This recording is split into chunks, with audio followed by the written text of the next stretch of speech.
नमस्कार, कैसे हो आप सभी? मैं चौधरी और आप देख रहे हो मूवी शिक्षा। चलिए welcome to all of you. आज का जो टॉपिक है हमारा, उस टॉपिक को आगे बढ़ाएंगे। आज के टॉपिक को आगे बढ़ाते हुए हमने जो बात करी थी, हमने बात करी थी टॉपिक पढ़ रहे थे, इंपॉर्टेंट टॉपिक था। चलिए टाइम में इंपॉर्टेंट टॉपिक था। टॉपिक का नाम क्या था कि हम पढ़ रहे थे आज हम शासन प्रणाली खत्म करने वाले हैं। तो मैंने आपको एकात्मक के बारे में पढ़ा दिया था, एकात्मक प्रणाली कैसे चलती है, क्या इसके फंक्शंस होते हैं, कैसे काम करते हैं। हम संघात्मक के बारे में पढ़ेंगे कि भारत में संघात्मक प्रणाली के इसके लक्षण क्या है। संघात्मक प्रणाली जो होती है ये केंद्र राज्य की शक्तियों के विभाजन की बात करती है। तो टॉपिक मैंने क्या लाया था, संघात्मक के लक्षण हमने पढ़ लिए थे, ये सब हमने देख लिया था। आज पढ़ना था वेस्टर्न पॉलिटिकल सिस्टम के पश्चिमी राजनीतिक जो सिद्धांत है उनमें कौन सी प्रणालियां पाई जाती है। यानी वेस्टर्न की बात करें तो वेस्टर्न में कौन सी प्रणालियां पाई जाती है इसके बारे में बात हो रही थी। Hi Purva, hi Priya, good evening to all of you. नमस्कार, कैसे हो आप सभी? Good evening to all of you. Good evening नमस्कार। तो आज जो टॉपिक था वो टॉपिक था कि पश्चिमी राजनीतिक प्रणालियां वेस्टर्न पॉलिटिकल सिस्टम में ब्रिटेन और फ्रांस में एकात्मक शासन प्रणाली प्रचलित है। अगर ब्रिटेन और फ्रांस की बात करेंगे तो यहाँ पर जो प्रणाली प्रचलित है वो एकात्मक है। क्यों प्रचलित है? क्योंकि ब्रिटेन छोटा कंट्री है और फ्रांस छोटा कंट्री है। तो यहाँ पर एकात्मक यानी इसका मतलब क्या हो, यूनिटरी। बोलो हाँ या ना? तो यहाँ पर यूनिटरी जो गवर्नमेंट है वो प्रचलित है, यहाँ पर मिलती है।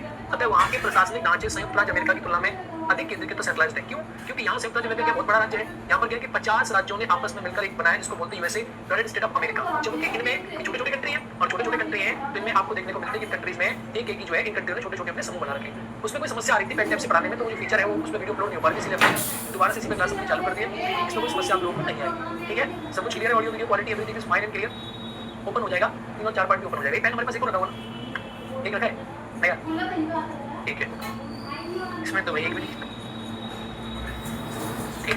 बहुत बढ़िया, वेलकम। आइए, मंत्रालयों के अपनी अपनी कार्यशैली स्टाइल ऑफ वर्किंग विकसित करने के लिए अवसर दिया जाता है। यानी कि जो स्टाइल ऑफ वर्किंग को विकसित करने का अवसर दिया जाता है किसमें? अगर बात करोगे जो ऐसा होता है जो डिपार्टमेंट जहां पर एकात्मक शासन प्रणाली पाई जाती है, तो वेस्टर्न कंट्री की बात करें तो वेस्टर्न कंट्रीज में आपको एकात्मक शासन प्रणाली देखने को मिलती है जो कि अलग अलग है, ठीक है? आवाज कम आ रही है क्या? आवाज कम आ रही है क्या? आवाज की समस्या है क्या आप लोगों के साथ? आवाज कभी कभी इससे खराब हो जाती है। कितने का रखिए, एक ना, चलो ठीक है। तो ये हो गया, समझ में आ गया पॉइंट आप लोगों के। तो यहाँ पर क्या अलग अलग है? अगर फ्रांस में राष्ट्रपति मित्रा की समाजवादी सरकार ने प्रशासन के विभिन्न विभागों को केंद्र सरकार के विकर्ताओं, एजेंट अर्थात प्रभुत्वों परफेक्ट की भूमिका निभाने को बढ़ावा दिया। देखो अगर हम वेस्टर्न कंट्रीज की बात करेंगे तो वेस्टर्न कंट्रीज में अलग अलग सरकारें बन रही हैं और अलग सरकारें बन रही हैं। यहाँ तो तरीका बेटर है, ऑल क्लियर। ये तरीका बेटर है सर, ऑल क्लियर। अच्छा, ये तरीका बेटर कितना करवा लीजिए, खुश हो गया, मन खुश हो गया आपका, तन मन हैप्पी हो गए तो कोई बात नहीं, ये तरीका से पढ़ाया जाएगा, आप लिखता की बात सुनी जाएगी। पर वो मैंने इसलिए डेवलप करवाया तरीका कि उसमें आपको मैं एमसीक्यू करवा सकता हूँ। एमसीक्यू जो होती है वो आप उसके माध्यम से कर सकते हो। एमसीक्यू सीरीज यानी मैं प्रैक्टिस करा सकता हूँ एमसीक्यू की। यानी आपके लिए एमसीक्यू भी बनवा दी, मैंने आपके लिए एमसीक्यू बहुत सारे बनवा दिए जिनको आप लोग देख सकते हो। काफी सारे एमसीक्यू जो है मैंने एकदम तैयार करवा दिए, उनको आप लोग पढ़ सकते हो, वो भी आपको देखने को मिल जाएंगे, बन रहे डेली डेली। शहरी विकास निगम, अर्बन डेवलपमेंट कॉर्पोरेशन जैसे सरकारी अभिकरण अपनी योजनाओं को कार्यान्वित करते समय स्थानीय शासन के निर्वाचित प्रतिनिधियों को अनदेखी कर जाते हैं। ये बताया जा रहा है कि देखो अर्बन डेवलपमेंट कॉर्पोरेशन हो गई, इसको आपको पढ़ने की आवश्यकता नहीं है, सारी चीजों को आप छोड़ दो, ये सारी चीजें आपके काम की नहीं है। ये बताया जा रहा है कि जो फ्रांस वगैरह कंट्री है वहां पर एकात्मक प्रकार की सरकार चलती है, लेकिन एकात्मक प्रकार की सरकार में थोड़ी दिक्कतें आ रही है, थोड़ी समस्या आ रही है। इसीलिए जो वेस्टर्न कंट्रीज है, जो वहाँ के जो देश है, जो पश्चिमी कंट्री है, वो पश्चिमी कंट्री भी क्या कर रहे हैं कि वर्तमान समय पर इन पश्चिम क्यों आ गया नहीं आया, ये मैंने आप लोगों को कुछ भेजा है पूरा उसमें क्या, ठीक है? चलिए बहुत बढ़िया। तो ये हो गया साम्यवादी उत्तर साम्यवादी प्रणाली, ये बहुत इंपॉर्टेंट है। अब ये नहीं है एकात्मक संघात्मक, आप समझ चुके एकात्मक क्या है, संघात्मक क्या है, आपकी समझ में आ गया। तो प्रश्न एकात्मक संघात्मक से बनेगा तो आप सॉल्व कर ले जाओगे। एकात्मक संघात्मक में इतनी सारी चीजें पूछी जाती है, उसके अलावा किसी प्रकार का कोई प्रश्न नहीं पूछा जाता। अब अगर बात आई संघात्मक प्रणाली की या फिर आपसे साम्यवादी और उत्तर साम्यवादी प्रणालियों के बारे में पूछे तो कम्युनिस्ट एंड पोस्ट कम्युनिस्ट प्रणाली है, नई प्रकार की प्रणाली है, नए प्रकार का प्रश्न है। तो यहाँ से क्या प्रश्न है कि साम्यवादी और उत्तर साम्यवादी प्रणालियां क्या है, ये अलग है। तो आपने एकात्मक समझ लिया और आपने संघात्मक समझ लिया। संघात्मक क्या है? जहां शक्तियों का विभाजन केंद्र और राज्य के मध्य है, वो संघात्मक है। एकात्मक क्या है? जहां शक्तियों का एकीकरण है, जहां शक्तियां ऊपर आके जुड़ जाती है। जैसे कि आप समझ लो कि एक आदमी पावरफुल हो गया तो यूनिफिकेशन जो है, एकीकरण जो होगा वहां पर आपको देखने को मिलेगा, उसे आप यूनिटरी कहते हैं, एकात्मक सरकार के नाम से जानते हैं। और ये कौन सा है? तो ये संघात्मक मॉडल है। 2 प्रकार के मॉडल आपने देख लिए। संसदीय आप समझ चुके, अध्यक्षात्मक आप समझ चुके। बाकी मैं आपको पहले पढ़ा चुका कितने प्रकार की शासन प्रणालियां, टॉपिक वाइज खत्म करते हैं। मैंने आपको कई प्रकार की पढ़ा दी कि भैया जो एक प्रकार से सत्तावादी कौन है, एक प्रकार से ये भी मैंने आपको बता दिया कि जो एक लोग होते हैं कि टोटल रियलिज्म सब कुछ अपने अंदर चलाते हैं, वो कौन है। तो हमने कई प्रकार के लोगों के बारे में अध्ययन किया, हमने कई प्रकार की चीजों को यहाँ पर देखा।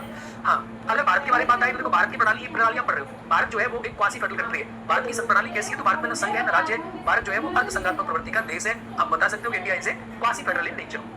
अब बात करते हैं समाजवादी और साम्यवादी प्रणालियां जिस विचारधारा पर आधारित है, ये क्या होती है? अगर साम्यवादी और समाजवादी प्रणालियों के बारे में आपसे मैं बात करूं कि साम्यवादी क्या है और समाजवादी क्या है, तो समाजवादी और साम्यवादी कोई बहुत बड़ा अंतर नहीं है। समाजवादी और साम्यवादी दोनों एक ही है। समाजवादी जो होती है वो समाज, पूरी समाज को लेकर चलती है, और साम्यवादी पर्टिकुलर ग्रुप को लेकर चलती है, एक पर्टिकुलर कम्युनिटी को लेकर चलती है, इसे कम्युनिज्म कहते हैं। और समाजवादी पूरी समाज को साथ लेकर चलती है। आज की क्लास में टॉपिक पढ़ाऊंगा मानव अधिकार, रात को 9 बजे जरूर आना। देखो आजकल भी यूट्यूब पे इतनी सारी चीजों को लेकर कमियां हैं। ऐसा नहीं है कि मैं यूट्यूब चैनल नहीं देखता, मैं बहुत सारे यूट्यूब चैनल देखता हूँ। और आपके एग्जाम पॉइंट ऑफ व्यू से मैंने भी कल यूट्यूब चैनल देखे कई सारे, लेकिन किसी भी यूट्यूब चैनल पर मानव अधिकार का कंटेंट नहीं मिला मुझे। वो जो मानव अधिकार आपको पढ़ाया जाता है कि इंडिया में मानव अधिकार, ये एनएचआरसी, ये सब मानव अधिकार नहीं पूछे जाते। यूजीसी नेट वगैरह के एग्जाम में मानव अधिकार का टॉपिक पूछा जाता है, वो डिफरेंट टॉपिक है, बहुत ही अलग टॉपिक है, उसकी अलग स्टाइल है। तो आज रात को मैं जो पढ़ाऊंगा मानव अधिकार, वो आपके काम आने वाला टॉपिक होगा, उसे बड़े ध्यान से पढ़ना। उसमें समाजवाद साम्यवाद के बारे में चर्चा होगी।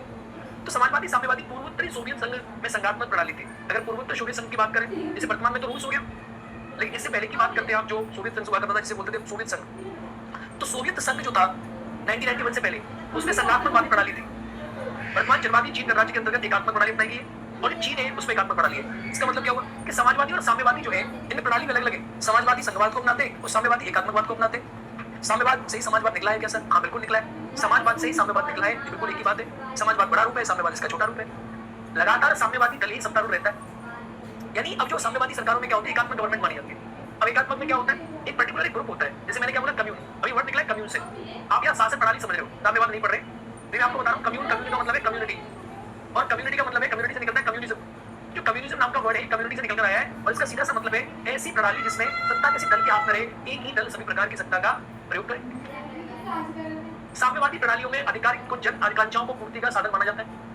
चीन की 1966 की संस्कृति क्रांति, कल्चरल रिवॉल्यूशन एक ऐसा प्रयास था जिसमें अधिकार तक बुद्धिजीवी को जनसाधारण से प्रेरणा और मार्गदर्शन प्राप्त करने का निर्देश दिया गया। यानी चीन की 1966 की क्रांति हुई थी, उसके माध्यम से स्थापित करने की कोशिश किया गया कि जो जनसाधारण है, अब जनसाधारण कौन होता है? जनता, आम जनता। जैसे हम और आप कौन है? हम सब आम जनता है। तो हम और आप जो आम जनता है, हम आम जनता को, चीन की आम जनता को चीन की क्रांति में इस प्रकार का एक घोषणा दी गई कि आप सभी बुद्धिजीवी वर्ग, इंटेलिजेंसिया के मार्गदर्शन का प्राप्त करने का निर्देश दिया गया कि आप उसके मार्गदर्शन के अनुसार काम करोगे, आप उसका जो मार्गदर्शन है उसको फॉलो करोगे। इसका मतलब क्या हुआ? इंटेलिजेंसिया का मतलब कि वहां पर जो साम्यवादी दल है, जो साम्यवादी सरकार चलाता है, जो कम्युनिस्ट पार्टी ऑफ चाइना है, सीपी, वो साम्यवादी जो पार्टी है, जो कम्युनिस्ट पार्टी ऑफ चाइना है, जो दल को चलाती है, वो जो दल को चलाने का अधिकार है भाई, वो पार्टी को इसलिए दिया गया क्योंकि बताया गया था चीनी क्रांति में कि आप अपने जनसाधारण क्या करें, अपनी जो सारी शक्ति पार्टी को सौंपे, और वो जो पार्टी होगी उस पार्टी में बुद्धिजीवी, इंटेलिजेंसिया ऐसे लोग होंगे जो आपको क्या करेंगे, आपको बताएंगे, आपको राह दिखाएंगे, तो उस राह पर आप चलोगे। उत्तर साम्यवादी प्रणालियां पुरानी संगठनात्मक समस्या से मुक्त नहीं कर पाई। उत्तर साम्यवादी का मतलब होता है कि जो अभी चल रही है, पहली साम्यवादी, वर्तमान की साम्यवादी प्रणालियां भी है, उन्हें दोनों संगठनात्मक समस्या से दूर नहीं कर पाई। इसका मतलब क्या हुआ कि इसमें एक ही व्यक्ति जो है वो चला जाता है, आगे बढ़कर जो है एक ही कुछ लोगों के हाथ में पूरी सत्ता जो है वो नियंत्रण आ जाती है, कम्युनिटी बन जाती है, और वही कम्युनिटी जो है सारे देश को चलाने का प्रयास करती है। कुछ लोग तो इसे कहते हैं कि भाई चीन जो है उसमें लोकतंत्र है ही नहीं, निरंकुशवाद की तरफ बिल्कुल निरंकुशवाद अपनाया जाता है। कुछ लोग ऐसा मानना है, लेकिन इसकी स्थापना इसलिए नहीं हुई थी। स्थापना हुई थी कि जो गरीब लोग हैं, जनसाधारण लोग हैं, जनसामान्य, जनसंख्या है, जनसंख्या को हम लोग क्या करेंगे, एक सत्ता दे देंगे, और सत्ता के लोगों में ग्रुप क्या करेगा, वो सरकार को चलाएगा। जैसे भारत में, तो भारत में भी क्या, अगर भारत की बात करोगे तो भारत में भी क्या ग्रुप ऑफ पीपल है जिसका बोलते हैं काउंसिल ऑफ मिनिस्टर। अब जो काउंसिल ऑफ मिनिस्टर जिसे बोलते हैं मोदी का मंत्री परिषद, वो सरकार को चला रहा है। जो मोदी का मंत्री परिषद गवर्नमेंट को चला रहा है, तो जो मोदी का गवर्नमेंट को चलाने का जो तंत्र है, उसको भी तो आप बोलते हो कि भैया वो भी तो है हमारी कंट्री में, चाइना में वही है, सेम है। लेकिन चाइना में अंतर क्या है? चाइना वही बना रहता है, हमारी कंट्री में सरकार के दूसरी सरकार आ जाती है। चाइना में लोगों का विकल्प नहीं होता, एक ही विकल्प है, उसी को लोग जाकर बार-बार वोट देते हैं। उत्तर साम्यवादी राज्य, पोस्ट कम्युनिस्ट स्टेट, पूर्वी यूरोप के वे राज्य जहां साम्यवादी प्रणाली प्रचलित नहीं है। 1889-1992 तक का क्षेत्र, जैसे फॉर एग्जांपल बेल्जियम है, लग्जमबर्ग है, पोलैंड है, फिनलैंड है, ये ऐसी कंट्रीज है, सोवियत यूनियन है। इन देशों में, ये पूर्वी यूरोप की कंट्री है जिनमें आपको साम्यवाद थोड़ा देखने को मिलेगा।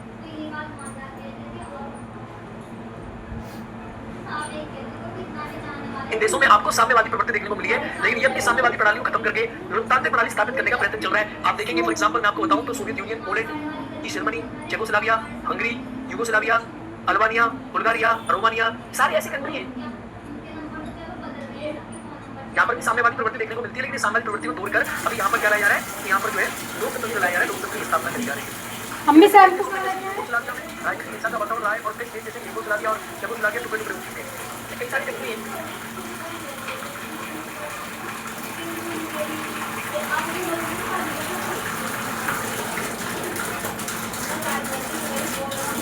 ऐसे कई सारी कंट्री है जिन कंट्री में इसको अपनाया गया, जैसे कि चेकोस्लोवाकिया, यूगोस्लाविया, ये सारी कंट्री जो आप देख रहे हो, इनमें आपको देखने को मिलेगा सैटेलाइट स्टेट है। इनको बोलते हैं सैटेलाइट स्टेट, जनरली इनका नाम है सैटेलाइट स्टेट। की जर्मनी, पोलैंड हो गया, ये सैटेलाइट स्टेट है। इन सारे देशों में भी आपको साम्यवाद देखने को मिलेगा, लेकिन साम्यवाद धीरे धीरे खत्म होकर यहाँ पर लोकतंत्र की स्थापना करी जाती है। अब बात करें विकासशील देशों की, जो डेवलपिंग कंट्री नहीं है, उनकी बात तो कर ली। डेवलपिंग कंट्री जो है उनमें किस प्रकार का पॉलिटिकल सिस्टम है। अगर डेवलपिंग कंट्रीज की बात करें, जो डेवलपिंग कंट्रीज है, इन डेवलपिंग कंट्रीज में किस प्रकार का पॉलिटिकल सिस्टम है, डेवलपिंग कंट्रीज जो है उनमें किस प्रकार का पॉलिटिकल सिस्टम है। विकासशील देश, डेवलपिंग कंट्रीज, किसी दुनिया के देश में उपनिवेशवादी दौर, कॉलोनियल की प्रशासनिक व्यवस्था को रातों रात हटाना संभव नहीं था। उपनिवेशवादी व्यवस्था केंद्रीकरण को बढ़ावा देती है। देखो इसका मतलब समझो, वर्तमान में जो ऐसी कंट्री है जो कभी अमेरिका के और कभी ब्रिटेन के गुलाम रही, उन कंट्रियों में कौन सी वाली प्रणाली है? जो कंट्री ब्रिटेन के गुलाम रहे उन सारे देशों में आप देखेंगे वर्तमान में उन कंट्रियों में भी एकीकृत प्रणाली है जिसको बोलते हैं यूनिटरी। जैसे विकासशील देश में जो गुलाम रह इंडिया रहा, सभी कंट्री गुलाम रहा, इन सारे देशों में जो है जो प्रशासनिक प्रवृत्ति थी, जो पहली वाली जो अंग्रेजों ने चलाई थी, उसको हटाना संभव नहीं था। और वो प्रवृत्ति ऐसी थी कि इसमें एकात्मक प्रवृत्ति को जोड़ दिया गया था। तो वर्तमान समय में भी जो देश ब्रिटेन के गुलाम रहे, चाहे वो कंट्री है, अफ्रीका की कंट्री है, भारत है, ठीक है, और भारत के आसपास की जो कंट्री है, इन सारे देशों में एकात्मक प्रवृत्ति ना देखने को मिलेगी। भाई एकात्मक प्रवृत्ति कैसी प्रवृत्ति होती है जहाँ सारी शक्ति सरकार के पास होती है। ऐसा क्यों करते हैं? इसके करने के पीछे कारण ये होता है कि इसके करने से इसका पीछे कारण होता है ऐसा करोगे, इसका बेनिफिट है।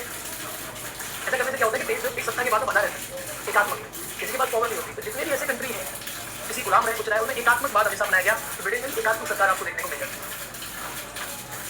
इन देशों में जहाँ जहाँ सत्तावादी प्रणाली ऑथोरिटेरियन सिस्टम स्थापित हुए वहाँ केंद्रीकरण की प्रवृत्ति को बढ़ावा दिया। मैंने आपसे कहा था कि भाई यहाँ सत्तावादी प्रवृत्ति होगी इन देशों में, केंद्रीकरण को बढ़ावा दिया गया। क्यों दिया गया? अब भाई ब्रिटेन ने अगर भारत को गुलाम बना रखा तो ब्रिटेन को क्या चाहेगा कि यूपी के पास में पावर रहे? नहीं, वो तो क्या पूरा भारत मेरे अंडर रहे। और पूरा भारत मेरे अंडर रहे तो आप क्या करोगे? तो प्रवृत्ति को अपनाओगे। तो आपने क्या किया? आपने एकात्मक प्रवृत्ति को अपनाया। सिंपल आपने वही काम किया।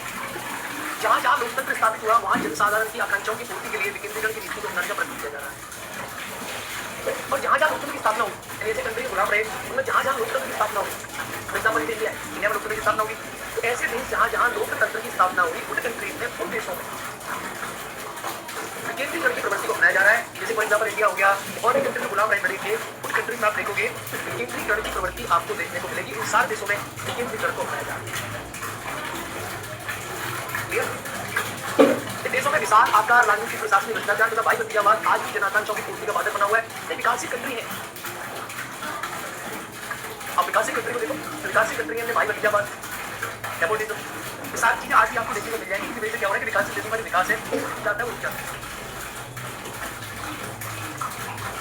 भारतीय प्रशासन ने विकेंद्रीकरण को बढ़ावा देने के लिए संघीय प्रणाली पंचायती राज व्यवस्था अपनाई गई है। इससे क्या हो रहा है भाई? भारत में क्या है? पंचायती राज व्यवस्था अपनाई गई। पंचायती राज व्यवस्था क्या करती है? विकेंद्रीकरण करती है। देखो पावर देती है, स्टेट के अंदर आप नीचे देखो पावर देती है। विकेंद्रीकरण को बढ़ावा देने के लिए भारत में पंचायत राज की स्थापना करेगी। बाकी देशों में ऐसा नहीं। तो आपको एक प्रश्न पूछ लीजिए, अगर आपसे प्रश्न ऐसे पूछेगा कि वर्तमान समय में जो देश, वर्तमान समय में जो कंट्री है, ऐसी कंट्री जिनके जो विकासशील देश है या जो उपनिवेश वाली कंट्री है, उपनिवेश गुलाम रहे, ऐसे देशों में किस प्रकार की व्यवस्था है? तो ऐसे देशों में ज्यादातर एकल व्यवस्था है, ज्यादा यूनिटी मॉडल है। लेकिन जो लोकतंत्र को मान चुके हैं उनमें अब शक्तिवादी का सिद्धांत चल रहा है और डिविजन ऑफ पावर की बात करी जा रही है। तो मोटी तौर पर बात करूं तो अब तक दुनिया में लोकतंत्र देशों दो प्रकार की प्रणाली है, या तो एकात्मक या सकारात्मक। एशिया है, अफ्रीका है, लैटिन अमेरिका है, अतीत के उपनिवेशवाद की शिकार है और इसलिए अपना औद्योगिक, शैक्षिक और आर्थिक विकास नहीं कर पाए। इनकी जनसंख्या बहुत विशाल है कि जाति, धर्म, भाषा आदि के आधार पर एक समूह बनी हुई है। अपनी स्वाधीनता के बाद देश अपने विकास के लिए प्रयत्नशील है। लेकिन विकासशील देश कौन सी कंट्री है? विकासशील देश वो कंट्री है किसी दुनिया के देश को थर्ड वर्ल्ड कंट्री। कभी किसी गुलाम रहे, जनसंख्या बहुत ज्यादा है पर तुम्हारा सामाजिक, आर्थिक, शैक्षणिक विकास अभी नहीं कर पाए क्योंकि संस्कृति, जाति, धर्म, इसका इनमें बहुत सारा भेद है और कभी फाइनली डेवलप नहीं होगा। ठीक है, कैसे जो है को लिखा जा रहा है विदेश नीति क्षेत्र में गुट निरपेक्षता अपनाया गया। इन सामूहिक रूप से भी दुनिया के देश कहा जाता है। देशों में भारत का प्रमुख स्थान है। अगर बात करें तो विदेश नीति है वो आधारित है किसी दुनिया की कंट्री है इनके कहते जनरल भाषा में इनकी विदेश नीति का जो आधार है वो सभी को पता है। इनकी विदेश नीति का आधार क्या है? इनकी विदेश नीति का आधार है नॉन अलाइनमेंट। लेकिन गुट निरपेक्षता ये क्या थी? गुट निरपेक्षता थी कि जो गुट बने थे अमेरिका ग्रुप में, अमेरिका का और एक अमेरिका और एक सोवियत संघ ग्रुप, तो जो व्यक्ति ना अमेरिका ग्रुप में गया ना सोवियत संघ ग्रुप में गए, अलग अलग रह गए, उन लोगों को गुट निरपेक्षता के रूप में डाला गया। कैपिटलिस्ट एंड सोशलिस्ट सिस्टम, इस वर्गीकरण का मुख्य आधार प्रस्तुत प्रणाली के अंतर्गत उत्पादन के प्रमुख साधनों का स्वामित्व। अब आता है पूंजीवादी और समाजवादी प्रणाली। ये प्रणाली में दिक्कत होती है, मतलब ये लगाने वाली वीडियो कौन है?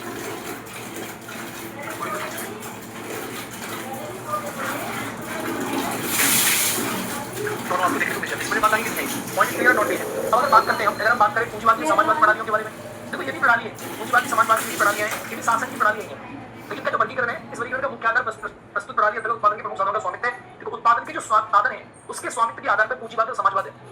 अब उत्पादन के स्वामित्व का मतलब कि उत्पादन के स्वामित्व अगर व्यक्ति के हाथ में रहेंगे, सपोज करो कि आपकी private factory, private school, private college, private cycle की दुकान, प्राइवेट हॉस्पिटल, प्राइवेट वकील, तो उसे बोलेंगे पूंजीवाद। और जहां उत्पादन की जो साधन है, मोड ऑफ प्रोडक्शन है, वो समाज के हाथों में रहेंगे, सरकार के हाथों में रहेंगे, उसे आप कहेंगे समाजवाद। सरकारी बस, सरकारी हॉस्पिटल, सरकारी रेलवे, सरकारी वायुयान, सरकारी स्कूल, सरकारी college, it will be called, इसे आप कहेंगे सोशलिज्म। तो ownership of major means of the production जिसके भी हाथ में रहेगा उसके आधार पर आप बताते हो कि समाजवाद है या पूंजीवाद है। जहां उत्पादन के प्रमुख साधनों का स्वामित्व निजी क्षेत्र में रहता है, प्राइवेट सेक्टर में रहता है, उसे पूंजीपतियों के बाद कहते हैं, that is called capitalist. For example India है, तो इंडिया में मोदी सरकार कह रही है कि रेलवे प्राइवेट कर दो, पूंजीपति के हाथों में रेलवे को दे दो। हवाई जहाज को रेलवे के पूंजीपतियों के हाथों में दे दो, तो जहां पर मोड ऑफ प्रोडक्शन या उत्पादन के साधन या जो major activity of economic activities है कंट्री की, उन पर जो ओवरऑल कंट्रोल है वो अगर पूंजीपतियों के हाथ में है तो उसे आप बोलेंगे पूंजीवादी व्यवस्था। अरे बोलो हाँ या ना।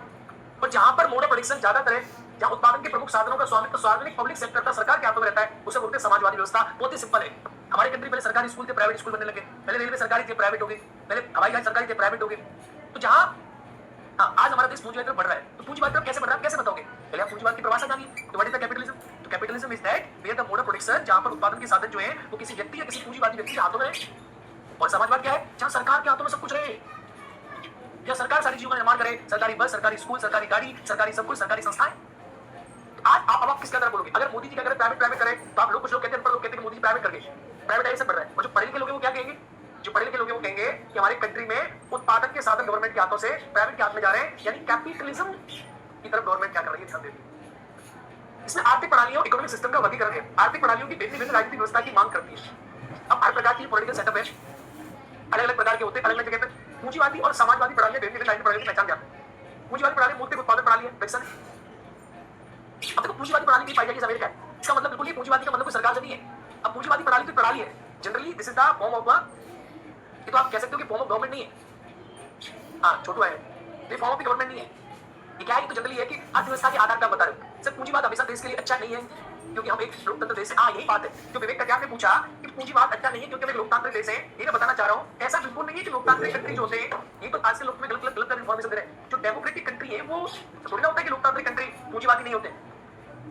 किसने बोला? ये तो आपको पढ़ाया जा रहा है। जरूरी नहीं है कि पूंजीवादी अर्थव्यवस्था कहीं पर होगी तो वो कंट्री लोकतांत्रिक नहीं होगा। नहीं भाई, अमेरिका तो पूरा कैपिटलिस्ट कंट्री है, अमेरिका पूरा पूंजीवाद है। और इसके बाद में American setup of democracy, democratic setup, America में डेमोक्रेटिक सेटअप है और अमेरिका तो पूरा पूंजीवादी कंट्री है। तो पूंजीवादी कंट्री इसका मतलब बिल्कुल ही नहीं है कि अगर आपकी कंट्री में पूंजीवाद को बढ़ावा दिया जा रहा है या मोड ऑफ प्रोडक्शन प्राइवेट के हाथ में जा रहे हैं तो हमारा देश लोकतंत्र से कुछ और बनता जा रहा है। या कोई आपसे कहते हैं कि समाजवादी देश जो होते हैं वो हमेशा अच्छे लोकतांत्रिक होते हैं, ऐसा बिल्कुल नहीं है। वहीं पे स्लाइड में आपको समझाया जा रहा है कि मेरे प्यारे बच्चों, प्यारे मित्रों, प्यारे भाइयों, एक्चुअली इसका मतलब ये नहीं है कि अगर कोई कंट्री लोकतांत्रिक होगा तो देश समाजवादी होगा। यानी समाजवाद से लोकतंत्र का कोई मतलब नहीं है। और पूंजीवादी भी समाजवादी हो सकता है, और पूंजीवादी भी गैर लोकतांत्रिक हो सकता है, और लोकतांत्रिक भी हो सकता है। इन दोनों के बीच में कोई संबंध नहीं है। ये तो व्यवस्था है, अर्थ की व्यवस्था है। आर्थिक गतिविधियों के संगठन का एक तरीका वस्तुओं का उत्पादन, सेवाओं का प्रबंधन, तकनीकी के आविष्कार की निजी लाभ को बढ़ावा देने के लिए किया जाता है। इसीलिए आप इसे पूंजीवादी कहते हैं। पूंजीवादी प्रणाली के प्रमुख लक्षण क्या है? आप कैसे पहचानोगे कौन सा कंट्री पूंजीवादी कंट्री है? आप कैसे पहचानोगे कि कौन सा कंट्री पूंजीवादी कंट्री है? How you can identify which country is a capitalist country? पूंजीवादी औद्योगिक युग की देन है, इंडस्ट्रियल एज की देन है। मैं आपको बताऊं, जो पूंजीवाद है ना, पूंजीवाद और प्राकृतिक अधिकार, the right of natural rights, ये सब औद्योगिक क्रांति की देन है। दुनिया में इंडस्ट्रीज बनी, औद्योगिक क्रांति आई, और औद्योगिक क्रांति जब आई तो इससे पहले लोग गुलाम हुआ करते थे। अब औद्योगिक क्रांति आई, फैक्ट्री लगी, इससे पहले लोग गुलाम हुआ करते थे। तो प्राकृतिक अधिकारों का कॉन्सेप्ट आया कि लोगों को गुलाम मत रखो, फ्री छोड़ दो, फैक्ट्री में काम करने दो और तुम पैसे कमाने दो। और जब लोग फैक्ट्री में काम करने लगे तो पैसे कमाने लगे तो लोगों ने कहा कि देखो सरकार नहीं कर पा रही, हम कर पा रहे। तो व्यक्ति ने क्या किया, राज्य ने क्या किया, हर व्यक्ति को बोला कि तू करके दिखा। आज सपोज करो कि मैं सरकारी अध्यापक होता तो मैं आपको नहीं पढ़ा पा रहा होता या पढ़ा रहा होता, ये डिपेंड करता है। लेकिन मैंने खुद सोचा कि नहीं, सरकार की आवश्यकता नहीं है, मैं तो अपने आप चला के संस्था आपको पढ़ाऊंगा। तो ये क्या है? यही तो पूंजीवाद है भाई, यही तो पूंजीवाद है। पूंजीवाद क्या है? मैंने अपनी पूंजी को इन्वेस्टमेंट किया और उसके बाद मैंने अपना खुद कार्यक्रम शुरू किया, पूंजीवाद है। अब ये जो कांसेप्ट आप बता रही है कॉमन के कैपिटलिज्म देश में बढ़ेगा तो देश तरक्की करेगा कि नहीं करेगा, एक्चुअली हमारे टॉपिक का ये आज का टॉपिक नहीं है। इसमें कई सारे डायमेंशंस हैं कि देश में कैपिटल बढ़ेगा तरक्की करेगा कि नहीं करेगा। ये कई सारे डायमेंशन है इस बात के, कई सारे प्रकार है इस बात के। ऐसे नहीं कहा जा सकता, ऑब्जेक्टिव नहीं है जो बात जो आप बोल रही हो कि कैपिटलिज्म बढ़ेगा तो देश तरक्की करेगा, या लोग कह रहे हैं कि प्राइवेटाइजेशन अगर मोदी साहब करा रहे तो देश की तरक्की होगी। इसका आंसर ऑब्जेक्टिव नहीं है, subjective matter of discussion. You cannot take in a single line. इसमें आपको सोचना पड़ेगा, इसमें आपको बताना पड़ेगा तो आप बता पाओगे। औद्योगिक दृष्टि से उन्नत देशों में पूंजीवाद प्रणाली स्थापित की जा सकती है। यानी ये बात आपको समझने लक्षण क्या है कि पूंजीवाद आपको वही देखने को मिलेगा जो कंट्री इंडस्ट्रियल एडवांस है। अब आप समझो कि आप ये कह रहे हैं कि आपको जो है जैसे मैं पढ़ा रहा हूँ आपको, या कोई कंट्री है जहाँ इंडस्ट्रीज नहीं है तो वहाँ सरकारी सब कुछ करती है। अब बेस्ट कौन सा है, इसका भी आंसर सब्जेक्टिव ऑब्जेक्टिव नहीं है। देश काल पे डिपेंड करता है कि कौन सी कंट्री के लिए कौन सी चीज बेस्ट है। आपको इसका आंसर समझिए ऐसे कि आपके लिए सरकारी नौकरी बेहतर है, सरकारी प्राइवेट। हर आदमी की अलग अलग कैपिटल पर डिपेंड करती है। कोई सोचेगा कि सरकारी नौकरी बेहतर है क्योंकि सरकारी नौकरी जिंदगी में तनख्वाह पाओगे आप बिना काम की, ऐसा आपको लगता होगा। लोगों को लगता है कि प्राइवेट नौकरी बेहतर है कि प्राइवेट नौकरी में आप बिना टेंशन की तनख्वाह पाओगे, जब मन करेगा तो छोड़ो, जब मन करेगा तो कर लोगे। उसी प्रकार से पूंजीवाद और समाजवाद है, इसके अलग अलग डायमेंशन है। ये रिलेटिव है, इसका एब्सोल्यूट मीनिंग निकालना बहुत कठिन है। भाई आप मुझे बताओ ना, आप जैसे बहुत लोग सरकारी नौकरी तो समाजवाद वाले लोग व्यक्ति, वो तो लगता है प्राइवेट नौकरी पूंजीवाद वाले व्यक्ति। तो डिपेंड करता है कि सरकार अच्छी समाजवाद बढ़िया, सरकार एकदम गल्ला से तो पूंजीवाद बढ़िया। भाई सरकार आपको चाहिए चीनी और सरकार चीनी बना नहीं पा रही और रेट इतना बढ़ रहा है आसमान में जा रहा है, तो पूंजीवाद समाजवाद। रेलवे में गया और रेलवे में गया तो रेलवे की हालत देखी तो बड़ी अच्छी थी। और रेलवे में गया तो रेलवे में जाकर मैंने नोटिस किया कि जो प्राइवेट ट्रेन थी उसमें एकदम चकाचक मामला, एकदम गचागच सीट, एकदम खाली सीटें पड़ी थी और बढ़िया, एकदम कोई दिक्कत नहीं थी। जो सरकारी में गया तो सीट होने के बाद टिकट हुई पर टिकट कैंसिल हो गई और लास्ट में चल चला के मुश्किल से आए। तो वहाँ अब अलग अलग अप्रोच है, अलग अलग अप्रोचेस है, अलग अलग अप्रोच है। अब किसी को प्राइवेट ट्रेन में चलना पसंद है वो चलेगा प्राइवेट ट्रेन में, लेकिन चाहता है सरकारी नौकरी करना, तो वो तो मूर्ख आदमी हो गया भाई। तो अलग ही चीज हो गई। यानी आप चाहते हो कि आप प्राइवेट ट्रेन में चले तो पूंजीवाद की तो प्राइवेट ट्रेन बनेगी। आप ये चाहते हो कि प्राइवेट ट्रेन में चले, ट्रेन में सफाई हो, ट्रेन समय पर चले, तो पूंजीवाद से बने, क्योंकि सरकार के बस ना, सरकार नहीं बना पा रही, सरकार के बस गारंटी नहीं है। और आप चाहते हो कि नहीं सरकार में चलेंगे, सरकार में चलेंगे, सरकार भर्ती करेगी, सरकारी नौकरी भर्ती करेगी, तो एक ही चीज है। आप जैसे व्यक्ति, जैसे मेरा मानना है आगे चल के समाजवाद खत्म हो जाएगा, आगे चल के पूंजीवादी आएगा, आगे चल के सरकारी नौकरियां भी खत्म हो जाएंगी, आगे चल के वही व्यक्ति चलेगा। वो एक पुरानी कहावत थी, हमारे बाबा सुनाया करते थे कि बेटा जीवन में वही घोड़ी पाली जाती है दूध देती है। इसका मतलब कि जीवन में उसी आदमी की जिंदगी में उसे मौके ज्यादा मिलेंगे जो आदमी मेहनती है, किसी काम का है। सरकारी नौकरी लगने के बाद भी आप जिंदगी में काम कर सकते हो तो आप बेटर रहोगे। अगर आप नहीं कर सकते हो, सरकार क्या करेगी, फिर प्राइवेटाइजेशन को बढ़ावा देगी। और ये हमारी कंट्री की प्रॉब्लम है कि हम क्या चाहते हैं, सरकारी नौकरी लग गई तो हम बोलते थे अरे मजे आ गए, अब तो 7 साल तक किसी का बाप नहीं हटा सकते। लेकिन मोदी साहब क्या कर रहे हैं, वो कह रहे सरकारी वालों को बैठाओ। तो सरकारी वालों को हटाएंगे तो लोग कहीं से सरकारी लोग प्राइवेट में जाएंगे। मुझे लगता है कि प्राइवेटाइजेशन हमारी कंट्री में ज्यादा बढ़ेगा। उसके रीजंस है, बहुत सारे कारण है।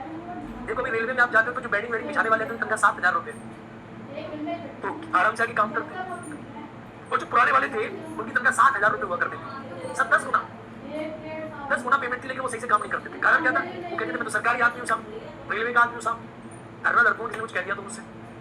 इस प्रकार की बहुत सारी चीजें, इस प्रकार की बहुत सारी चीजें हैं जो कि आप पूंजीवाद और समाजवाद में अंतर करना इतना आसान काम नहीं है। ये देश काल पर डिपेंड करता है। चीन है तो चीन में तो देखो अच्छे चल रहे हैं, अब चीन की सरकार कंट्रोल कर पा रही है चीजों को।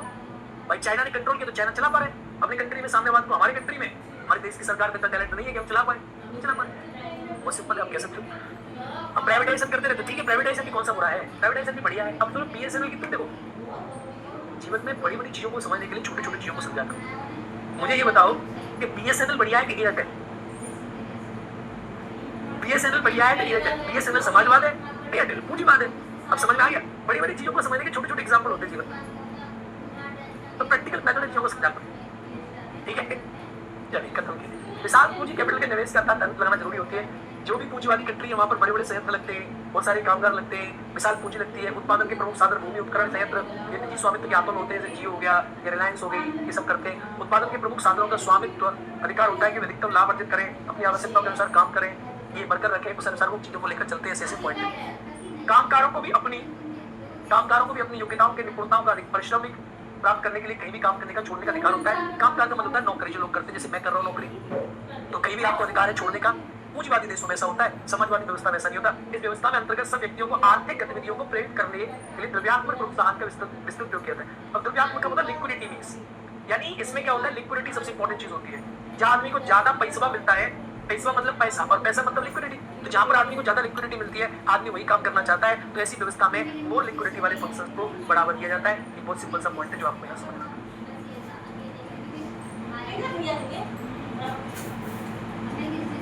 ठीक है, फ्रीडम ऑफ कॉन्ट्रैक्ट पूंजीवादी प्रणाली की एक शर्त है। यानी आप चाहे जिसके साथ काम करें, आज आपका काम मन कर रहा है रिलायंस में तो रिलायंस में रहें, और कल आपका मन कर रहा है एयरटेल तो एयरटेल में रहें। परसों आपका मन किया कि नहीं मैं तो भारतवासी हूँ, मैं तो बीएसएनएल लूंगा, तो आप बीएसएनएल ले लें। ऐसे बहुत सारे लोग हैं, ऐसे बहुत सारे लोग हैं आजकल हमारे देश में, जिन्हें कोई सामान बेचा है उसके ऊपर लिखा जा रहा है made in India, made in India, और नीचे देखोगे सारा सामान चाइना से आया है। मोबाइल फोन की बैटरी चाइना की, सॉफ्टवेयर चाइना का, हार्डवेयर चाइना का, बस उसमें चिप जो लग रही है ऊपर वो इंडिया की है, इस पर लिखा है मेड इन इंडिया। तो ऐसे लोग समाजवाद को बढ़ावा दे सकते हैं, ठीक है? उन पर कर टैक्सेस को लगाए जा सकते हैं, परंतु तर्क संगत करा था, आर्बिट्री टैक्सेशन नहीं किया जा सकता, तर्क सो गया। देखो इसका मतलब क्या है कि पूंजीवादी व्यवस्था में लोग क्या करते हैं, टैक्स देते हैं। लेकिन टैक्स देना में ऐसा नहीं होता कि पूंजीवादी व्यवस्था में कोई कितना भी टैक्स लगा देगा। Arbitrary taxation is not a formula. आप टैक्स दोगे लेकिन टैक्स रीजनेबल होना चाहिए। संपत्ति का अधिकार एक पूंजीवादी व्यवस्था में आपको देखने को मिलेगा। ये पूछा जाएगा कि पूंजीवादी व्यवस्था में कौन से अधिकार है। टैक्स देने का अधिकार हो गया, संपत्ति का अधिकार हो गया, ये सारे अधिकार हो गए। हाईली डिसेंट्रलाइज रहती है क्योंकि यहाँ पावर केंद्रीकृत नहीं होती, हर आदमी अपने आप में राजा होता है, तो अलग अलग पावर अलग अलग लोगों के हाथों में रहती है।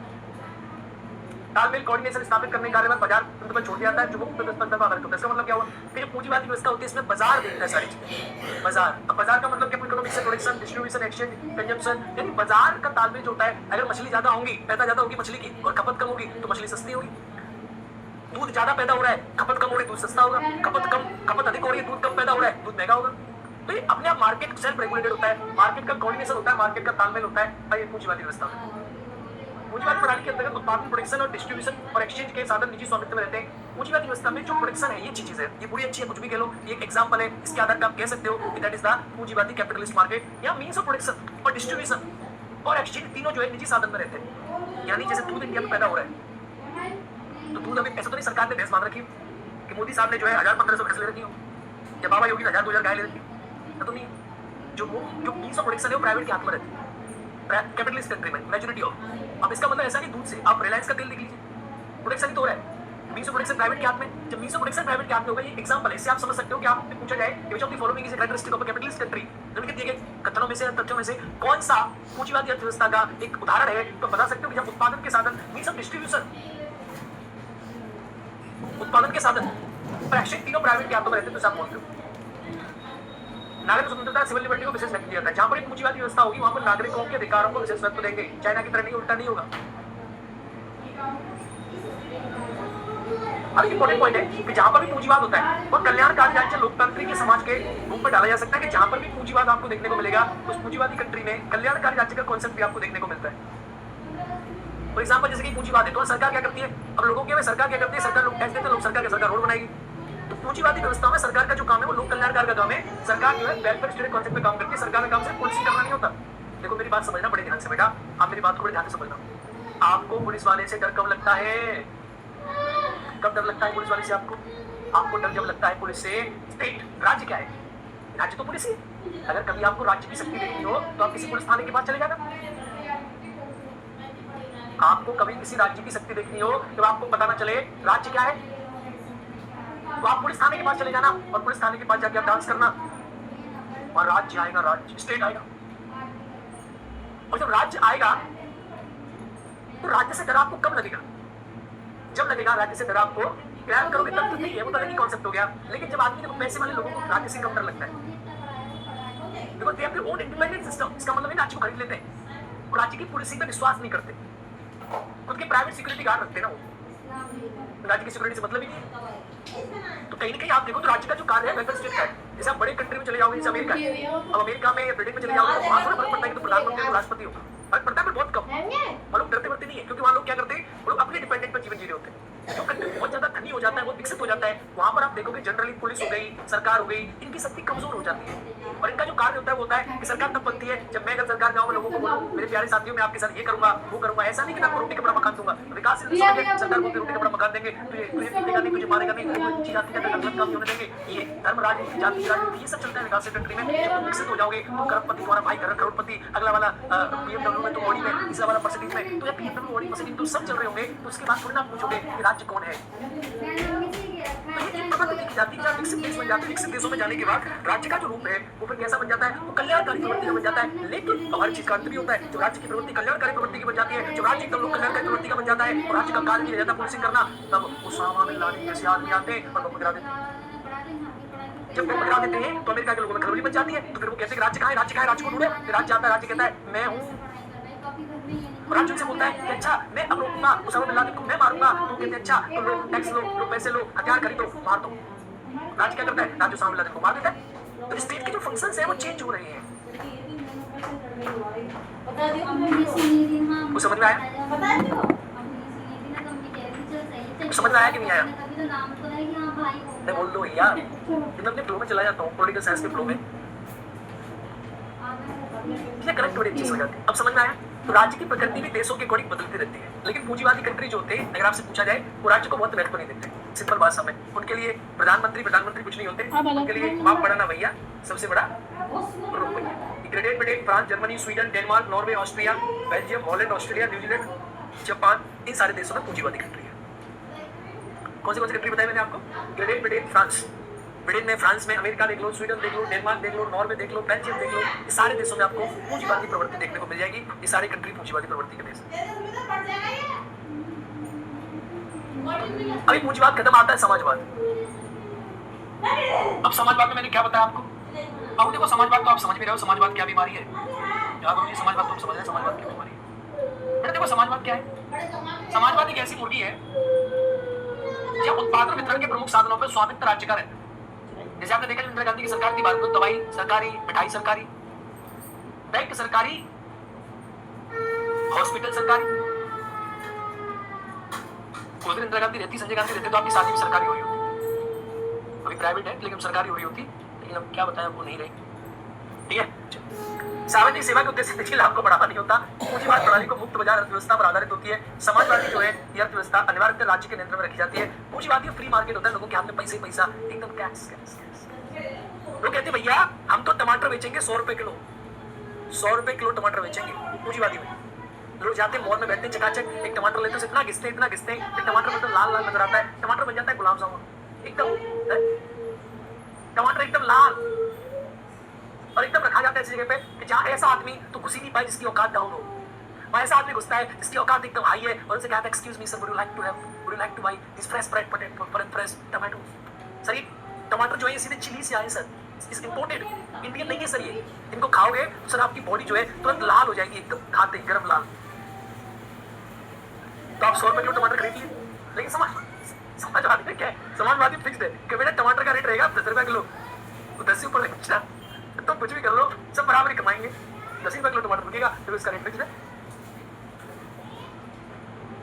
ठीक है, तो स्टेट का राइट है, वो स्टेट का राइट है, स्टेट के हाथ में सारी चीजें। वो टमाटर चाहे तुम कितना भी चमका लो तो फिर क्या होता है, लोग कहते विकास नहीं होगा। विकास कैसे होगा, बस सारी गरीब है, सभी टमाटर 10 रुपए किलो बेच रहे हैं। अब जब जब टमाटर 10 रुपए किलो बिकेगा तो उस आदमी को 2 रुपए बचेंगे जो बेचने वाला होगा, और खरीदने वाला होगा उसकी खरीद भी कम होगी। तो खरीदने वाला भी रिलैक्स में जिंदगी जिएगा, जाएगा 1 किलो टमाटर लाएगा, आराम से खाएगा, जीवन में रेस्ट।